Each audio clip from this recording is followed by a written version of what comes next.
My very first boss at my first grown-up job absolutely hated my guts because I have sold her in fragrance every single month. Now, the way that she sold things was with like the typical selling points. Like she'd hold this perfume and tell you like, oh, this has notes of blackcurrant, pear nectar, jasmine, vanilla, freesia, caramel cream, patchouli, and amber, right?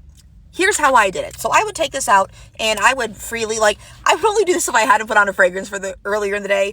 If I was a blank canvas, I didn't want to smell like I was wearing 20,000 different perfumes. Otherwise, I would do it on a little tester strip. But c'est la vie, we're not wearing anything right now. So, and this is the first impression. You know what this reminds me of? All right, so this smells like, and I say this because I had one of these.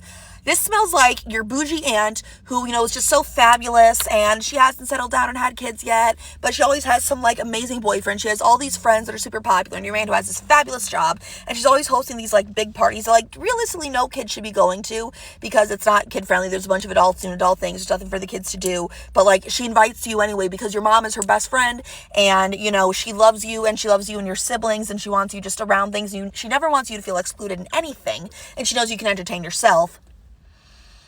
And she feels so it's this aunt who is so fancy and she's out entertaining all her friends. But at the end of the day, towards the end of the night, she sees you and she goes, oh my God, I am tired of having to kiss ass with these people. I just want to hold my baby niece. I just want to hold my baby nephew. Even though, you're the baby niece and you're 6-7 years old at this point, you're still the baby.